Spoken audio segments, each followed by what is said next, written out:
Hey all, Dr. Adam here with another edition of Make a Difference Monday. Today we're talking footwear. We're talking about shoes, exercise shoes, what to look for, what to avoid, and we'll go ahead and just kind of dive right in. Recently picked up a new pair of running shoes from the Foot Lodge. Shout out to Sandy. She really, hooked it up, and I ended up with this nice pair of Brooks here. Now, I'll tell you why I like these shoes. For one, they bend in the right spot. So anytime you're assessing new footwear, you want to see where it bends at. This is where the midfoot bends. So, every step you take, you kind of plant your toe and push off, and you want to make sure that your shoe is bending in the right spot. So your foot can bend as well. Also, it has really good heel support. You want to make sure that pushing side to side, for an athletic shoe, for a running shoe, that it doesn't just give and cave one side to the other. Because a lot of times when we're adjusting ankles, that heel bone kind of slides out and can get sloppy and sliding side to side. And, when that calcaneus isn't striking properly for every step, that's going to affect, the way you run.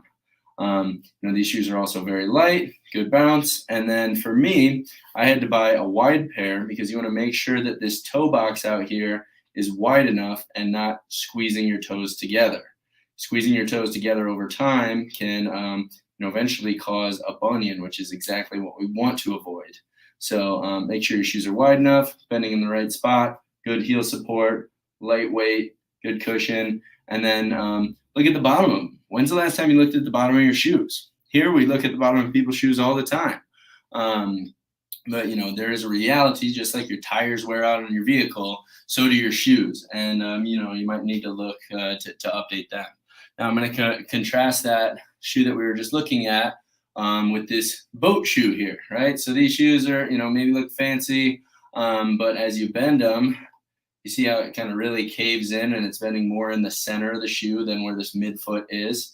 So, not bending in the right spot, no heel support at all. So where these shoes may look good, if you're doing a lot of walking, you're going to want to avoid, a type of shoe like this. Going into, these are an old pair of Chucks. I used to love working out in these shoes. They're great. They're minimal. They're flat. One thing that, Nike kind of changed the game, 20, 30 years ago when they added a raised heel. So I do, like minimal shoes where you're, flat if your feet are strong enough to tolerate it. So, if you're doing things like deadlift, squatting a lot, maybe a flat shoe could help. But I'm also a big advocate for lifting barefoot. If you lift barefoot, that will help to get your feet stronger over time. Shoes are casts that, constrict motion, hold motion on our feet. We can't really feel the ground or the bottom underneath, and, can allow for our feet to atrophy over time. Now, a great way to transition from going to, wearing shoes all the time to maybe trying to train barefoot or to do something, different and strengthen up your feet is to utilize some toe shoes. So these are shoes that, during chiropractic school, I got this pair and used them a lot. Like to, go jogging in grass, right? Tough to transition to running on hard surfaces with these. But this will actually help to train the toes, keep them straight, protect your feet to some degree, but at the same time, you can really strengthen your feet, utilizing a pair of toe shoes here. Now, I also, with it being summer, wanted to, show and highlight sandals, right? So many people coming into the office with open-toed shoes. It's good to get the sun on your toes.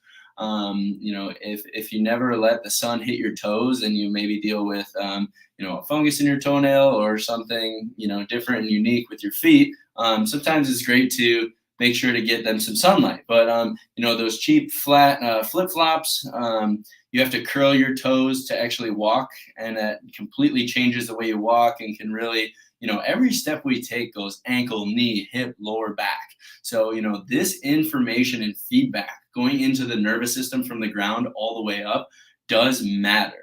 So, If you haven't done in a while, check into your shoes. Think, why am I putting these shoes on? For what activity? Am I getting the most out of it? Am I getting, the biggest benefit? For me personally, 90% of the time when I'm at my house, I am barefoot. I am barefoot, walking into the grass, grounding into the earth, strengthening foot muscles. And let your feet breathe. Let them touch the ground and be strong.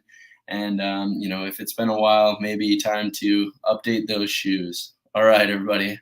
Hope you're staying happy, healthy,